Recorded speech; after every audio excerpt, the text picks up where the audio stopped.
న్యూఢిల్లీ లీ meridian హోటల్లో ప్రపంచ శాంతి సభ ఇనాగ్రల్ సమిట్కు Congress, BJP, BRS, Shiv Sena, Samajwadi party, Stalin DMK, Sharad Pawar, CPI, CPM, Santosh, Kiran 18 పార్టీలు మద్దతు ఇచ్చాయి. ఎంపీలు వచ్చి ఈ గ్లోబల్ పీస్ ఎకనామిక్ సమిట్ ద్వారా దేశానికి అభివృద్ధి, రాష్ట్రానికి అభివృద్ధి అని చెప్పడం జరిగింది. ఇప్పటికే గ్లోబల్ పీస్ ఎకనామిక్ సమిట్కి మద్దతు ఇస్తున్నానని తెలంగాణ ముఖ్యమంత్రి రేవంత్ రెడ్డి గారు వీడియో ఇవ్వడం జరిగింది. అలాగే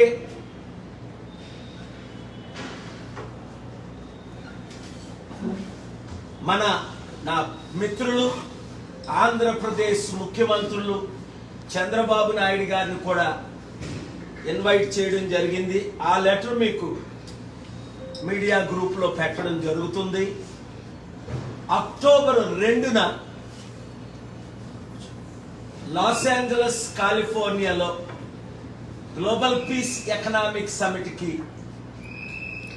ఇక్కడ నుండి ఎంపీలు వస్తున్నారు. అలాగే ప్రపంచంలో ఉన్న 197 దేశాల్లో అనేక దేశాల ప్రెసిడెంట్స్, ప్రైమ్ మినిస్టర్స్ ఈ ఎకనామిక్ సమిట్కి ఆల్రెడీ మద్దతు ఇస్తున్నారు.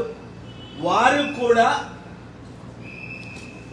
ఆయా దేశాల్లో ఇండియా షుడ్ లీడ్ అన్న సమిట్కు అక్టోబర్ 2ని వివిధ టైముల్లో మద్దతు ఇస్తున్నారు. కనుక మీడియా ఓనర్స్ని, మిత్రుల్ని నేను రిక్వెస్ట్ చేసేది ఏమిటంటే, రాజకీయాలు పక్కన పెట్టి ఆంధ్రప్రదేశ్ రాష్ట్రం దాదాపు 13 లక్షల కోట్ల అప్పు, తెలంగాణ రాష్ట్రం 7.5 లక్షల కోట్ల అప్పు, ఖజానా ఖాళీ అయిపోయింది, నేను ఇచ్చిన వాగ్దానాలు నెరవేర్చలేకపోతున్నానని ఎంతో బాధతో చంద్రబాబు నాయుడు గారు చెప్పడం మనందరం విన్నాం.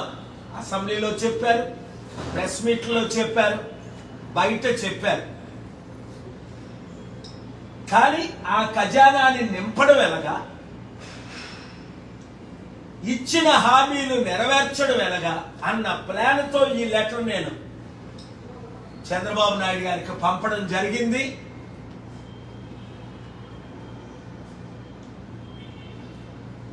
సుప్రీంకోర్టు ఆఫ్ ఇండియా చంద్రచూడ్ గారు ఇచ్చిన నోటేషన్ మనం చూసాం. ఎంతమంది రాజకీయ నాయకులు ఇన్ని కేసుల్లో ఉండి 5-10 సంవత్సరాలు డిలే చేసి అభివృద్ధి చేయలేకపోతున్నారు అని నేను పర్సనల్గా పార్టీ అండ్ పర్సనల్ ఆర్గ్యుమెంట్స్ చేయడం మీరు విన్నారు. కనుక అభివృద్ధి కొరకు మనం అందరం కలిసి రావాలి. చూడండి,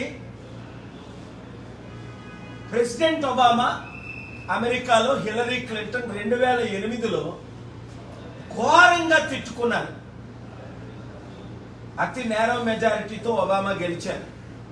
ఎలక్షన్ అయిన తర్వాత నేను ఒబామాకు మద్దతు ఇచ్చాను, మీరు చూశారు. అప్పుడు ఆ తర్వాత నేను ఒబామాకి ఇచ్చిన సలహా ఏంటి, Hillary Clinton secretary of state చేయండి, కలిసి పని చేయండి, రాజకీయాలు అయిపోయి.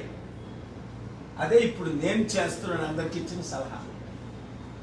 ఒబామా ఏ విధంగా Hillary Clinton secretary of state చేశారో, చంద్రబాబు నాయుడు గారు జగన్మోహన్ రెడ్డి గారిని పిలిచి, అలాగే ఈ గ్లోబల్ పీస్ ఎకనామిక్ సమిట్కి మా ఖర్చులతో లాస్ ఏంజలస్ వచ్చి అటెండ్ అయితే 45 రోజులే ఉంది. అయినప్పటికీ అనేక మంది బిలియనీర్లు, ఇన్వెస్టర్లు కల్పిస్తారు. చూడండి, రేవంత్ రెడ్డి గారు ఈరోజు వచ్చారు, తిరిగి 10 రోజులు విదేశాలు వెళ్ళి ఖాళీ చేతులతో తిరిగి వచ్చారు. ఏ కంపెనీలైనా, అమెజాన్ కానీ, మైక్రోసాఫ్ట్ కానీ, 100 ఐటీ కంపెనీలు కానీ, రియల్ ఎస్టేట్ కంపెనీలు కానీ ప్రపంచంలో అమెరికాలో ఇన్ని కంపెనీలు ఉన్నాయి, ఆయన తిరిగి వచ్చారు కానీ ఏమైనా ఇన్వెస్ట్మెంట్స్ వచ్చాయా అంటే లేదు. ఆంధ్రప్రదేశ్ సర్వనాశనం అవుతుంది కనుక రక్షించడానికి, అప్పులు తీర్చడానికి, లక్షల ఉద్యోగాలు తీసుకురావడానికి, వారిచ్చిన గ్యారంటీలు నెరవేర్చడానికి చంద్రబాబు నాయుడు గారిని నేను ఇమీడియట్గా కలవడానికి సిద్ధంగా ఉన్నాను. నా మిత్రులు అయినప్పటికీ అవినీతిని నేను ఎప్పుడు ఎక్స్పోజ్ చేశాను. పొలిటికల్గా ఇప్పుడు నేను ఆయన కలవట్లేదు, ఓన్లీ గ్లోబల్ పీస్ సమిట్కి ఇన్వైట్ చేయడానికి. ఈ సమిట్ ద్వారా రాష్ట్రానికి అభివృద్ధి, నిరుద్యోగులకు ఉద్యోగాలు, వందల కంపెనీలు. అలాగే నిన్న ఏపీ హైకోర్టు చీఫ్ జస్టిస్ ముందు నేను మెన్షనింగ్ చేసి అయ్యా మాకు స్పెషల్ స్టేటస్ ఇస్తానని అప్పుడు మన్మోహన్ సింగ్ గారు అన్నారు, సోనియా గాంధీ గారు అన్నారు 10 సంవత్సరాల క్రిందట బైఫర్కేషన్ చేసినప్పుడు. అప్పుడు home minister, finance minister former Chidambaram garu అన్నారు, నరేంద్ర మోదీ గారు కూడా 10 సంవత్సరాల క్రిందట వాగ్దానం ఇచ్చారు. ఇది చట్ట ప్రకారం వాగ్దానాన్ని ఫెయిల్ అయ్యారు అని నేను ఏపీ హైకోర్టులో స్పెషల్ స్టేటస్ కేసుకి ప్రిపేర్ చేసి ఫైల్ చేస్తే, doctor Paul you have the fundamental right, నేను ఆర్డర్ అడిగా ముందు ఫైల్ చేసి లెట్ మీ హియర్. లేదు సార్ మీ కోర్టు టైంని వేస్ట్ చేయను అంటే, honourable chief justice no you have the fundamental right. నిన్న ఉదయం 10:30కి కనుక స్పెషల్ స్టేటస్ వస్తే ట్యాక్స్ ఫ్రీ ఇన్కమ్స్ ఇంకా ఎక్కువ వస్తాయి. కనుక దయచేసి మీడియా మిత్రులు, నాకు రాజకీయంగా మీరు మద్దతు ఇవ్వలే, ఎప్పుడూ ఇవ్వలే. 2009లో కంటెస్ట్ చేద్దాం అనుకున్నా ఇవ్వలే. 2014లో చంద్రబాబు నాయుడు గారికి, మోదీ గారికి సపోర్ట్ చేసినప్పుడు మీరు బాగా మద్దతు ఇచ్చారు. 2019లో ఇవ్వలా, ఇప్పుడు ఇవ్వలా. మరి ఎందుకో నన్ను ప్రేమించి మీరు నాకు రాజకీయంగా మద్దతు ఇవ్వట్లేదు, నేను రాజకీయంగా రాకూడదని, లేదా నిన్న కాక మొన్న కాంగ్రెస్ లీ మెరిడియన్ ఢిల్లీ హోటల్లో కాంగ్రెస్ లీడరు మల్లు రవి గారు, బీఆర్ఎస్ ఎంపీ లీడర్ రవిచంద్ర గారు అన్నారు, పాల్ గారు మీరు ఎన్నో ఇన్వెస్ట్మెంట్స్ తీసుకొచ్చారు, ఇప్పుడు కూడా అలాగే ఇన్వెస్ట్మెంట్ తెండాలి. నేనేం చెప్పానంటే, ముఖ్యమంత్రులు నాతో వస్తానన్నారు రేవంత్ రెడ్డి గారు, అనేక మీటింగులు పెట్టాను. Amazon CEO Jeff Bezos, Elon Musk CEO Warner, Tesla, అనేక కంపెనీలకు ఓనర్, మనం కలుద్దాం 1 వీక్, ఆస్టిన్ వెళ్దాం, శాన్ అంటోనియో వెళ్దాం, డాలస్ వెళ్దాం, న్యూయార్క్ వెళ్దాం, లాస్ ఏంజలస్ వెళ్దాం, బే ఏరియా వెళ్దాం అని మాట ఇచ్చి జనవరి నుండి ఇప్పుడు వరకు రాలే. ఇప్పుడు ఆయనకు అర్థమైంది ఇంకెన్ని ట్రిప్లు వేసినా రాజకీయ నాయకులు ఎవరు నమ్మట్లేదు. చంద్రబాబు నాయుడు గారు ఇక్కడ కౌన్సిలర్ని కలుస్తున్నారు.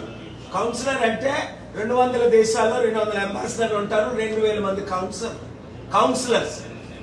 కౌన్సిలర్స్ డిసైడ్ చేయరు investments, presidents, prime ministers decide చేస్తారు.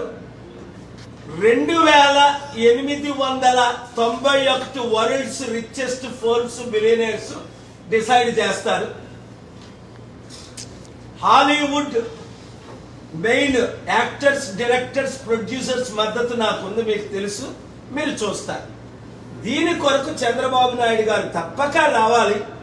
అక్టోబర్ 1, 2, 3 తేదీలు నాతో అమెరికాలో ఉండాలని మనవి చేస్తున్నాను. మీడియా ద్వారా డైరెక్ట్గా ఆయనకి లెటర్ కూడా పంపించాను.